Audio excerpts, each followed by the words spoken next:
tell them anything. I think they knew what was on the line. I think the main vocal person was Brad, and I think he was doing that all night, just letting people know what the situations were. And I think he did a great job at it. But I just knew that we needed to keep the ball for 6 minutes. All we needed was a couple first downs, let them use their timeouts, and then from there, we just run the clock down. So that was kind of the mindset going into the last drive. I just knew we didn't want to put the ball back in their hands and leave it up to the defense. What was your mindset tonight? I could tell you were frustrated last week after the game, and I think you played maybe 2-3 series in the last 2 games. Just going in and kind of knowing that it was your night and coach was kind of behind you. I just tried to go out there and do what I could. I mean, I don't think I played my best game tonight. There's a lot of things that I still need to work on.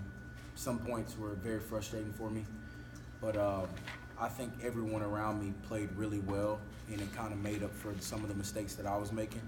So it kind of was a win-lose for me. But I think everyone around me played really well, so it was a great team win, and at the end of the day, we had more points than they did, so that's all. I'm happy about that. TaQuon, it seemed like the game plan today was to use their speed against them. Guys did a lot of counter and a lot of misdirection stuff. Yeah, I think that was one of the things going into the game plan. I mean, we knew they were fast guys. We knew they were going to be big and fast, so I just think we tried to, use some misdirection things, and it caught them off guard a little bit. So I think it worked in our favor. I imagine it was nice. You got some nice wide open plays on the fake rocket toss passes that kind of opened up for you. Can you just talk a little bit about kind of how those plays unfolded? Yeah, well, with the first one to camp was just a fake toss and boot around. I don't think he was coming across as fast as I wanted him to. I told him that on the sideline, but I think he did a good job of finding a window and getting open. I just tried to put the ball in his hands. And then the one to Brad, I saw a lot of grass, but I could throw it to him a lot faster than I could run it. So I just tried to put the ball in there and give him a chance. And both those guys made plays. And then later in the game, Jalen made a good play. So I think they all unfolded pretty well.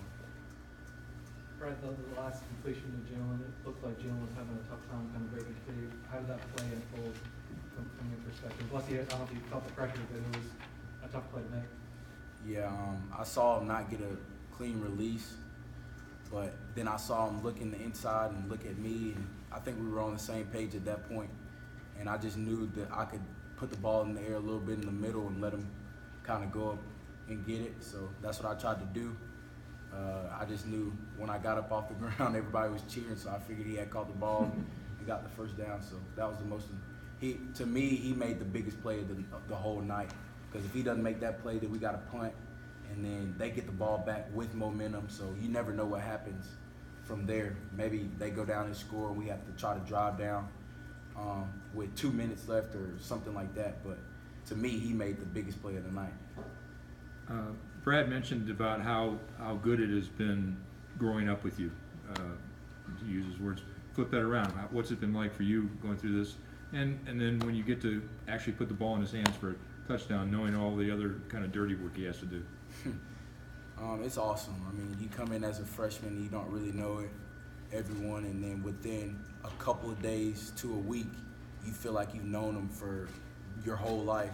It's kind of something you can't really describe. You just have to be in the situation to know. But Brad's a great guy. I mean, he works his butt off. I mean, from stretching extra to going hard in the weight room. Even when he's frustrated, we're just pushing him.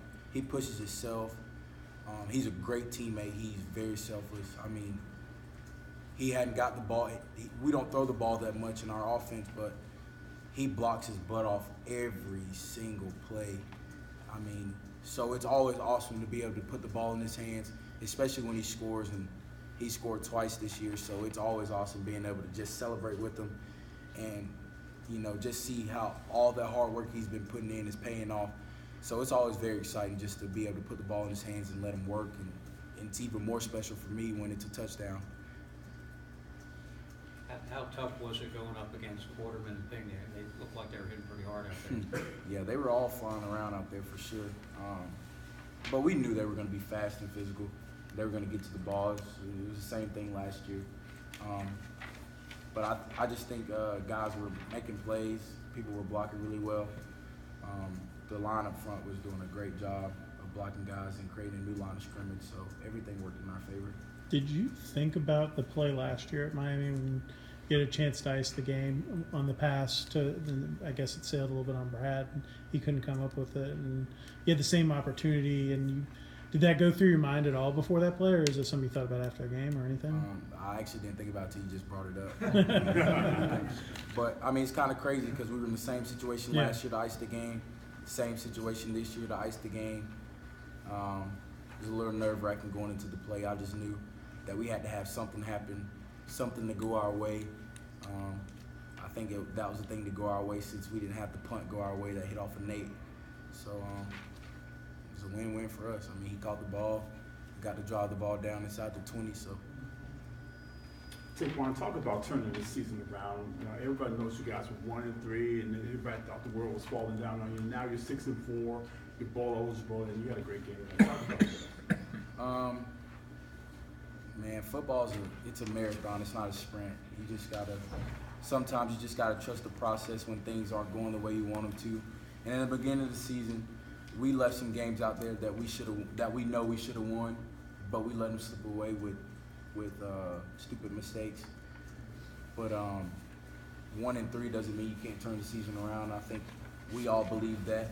I think Jalen and Brad stated it earlier that we just couldn't point the finger. We just had to make sure we stayed together. And it wasn't like we weren't coming to work every day. Everyone's continuing to work hard on the practice field and in the weight room. So I just think all that hard work is just paying off, and now we're getting a reward for it. Years from now, when you think back about the tradition and the history and the memories and everything that you've had here in this stadium, what will you take away from the most, and even in regards to this game, and then on the back end of that, your overall thoughts on being more eligible? Man, it's been a crazy journey. It's been a long journey. And there's a lot of good things that have happened while I've been here with the tradition and just, I mean, tonight was super special. Like, I don't think any of us thought we'd be playing at 7 o'clock against Miami. We probably thought it was gonna be a 12 o'clock game, something like that, what we're normally used to playing. But just coming into a 7 o'clock game, just know Bobby Dodd's gonna be lit up in the middle of Atlanta. Last whiteout game for me as a senior. So just that in general was super special, and just to go out and be able to seal the deal at the end to get a win for the younger guys that were on the team last year that haven't experienced the bowl, and just to be able to go experience a bowl and actually be playing in one myself, is very special. TaQuon, you had a couple of games where you had limited play. Now you had a chance to stretch your legs a little bit. How good did it feel to get back into that rhythm? It was great. I think for the past couple of weeks, Coach Johnson was doing a good job looking out for me. I think Tobias did a great job stepping in and making plays. And even when he got in tonight, I think he did a good job of, you know, staying cool and collective, and made plays when he was in there. But it felt good to be back out there. Me and Tobias, we joke around a little bit. Before the game, we always yell at each other, "He's back." So it was a good "he's back" moment. I can play a lot better, and it'll definitely improve. I think I knocked a little bit of the rust off tonight, just, you know, being a little bit beat up. But I think there's a lot to look forward to in the next 2 weeks. You gave Tobias a piggyback ride after the game, and you guys were just celebrating stuff. Can you just talk about how the two of you, your relationship has evolved this year? Yeah, that's my boy right there. I mean, we're roommates at the hotel, so we're constantly talking. We'll text outside of, you know, football. If he needs anything, I'm there for him. I call him my son. I tell him all the time, I say, "Yeah, I taught you everything you know." But he's a great guy. I mean, he's what you can ask for in a friend, a teammate.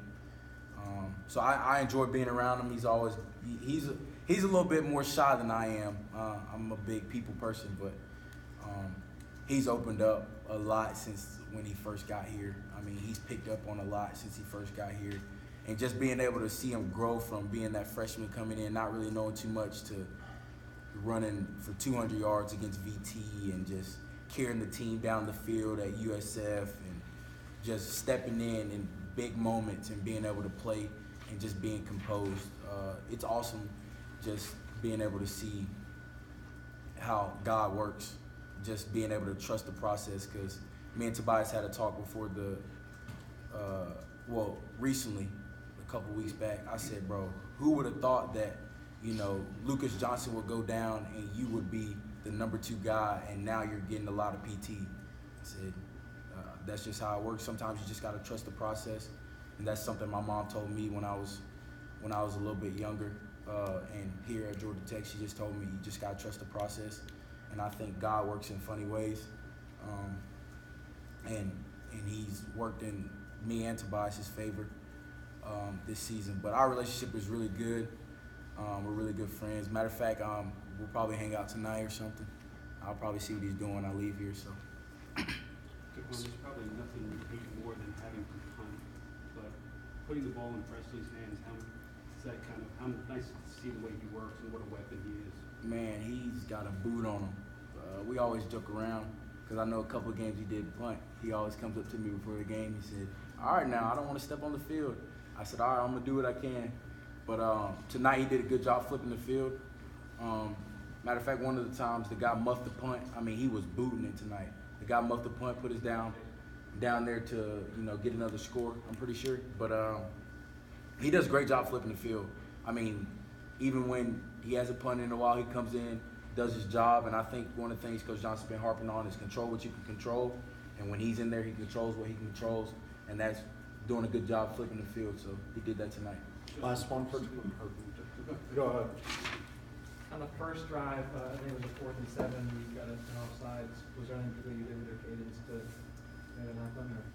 No, just a regular cadence, maybe a little bit louder, because I know earlier in the game, one of the guys said they couldn't really hear me too well.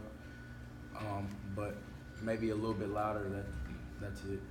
Okay, last one right here. Do you feel like some weight's off your shoulder? You've carried a lot of the burden for this team for the last 2 years, being the quarterback and not maybe having the success in finishing games the way you guys have wanted. And now you've kind of flipped the script on that. You got bowl eligible. Do you feel like some weight's off your shoulders a little bit in that regard?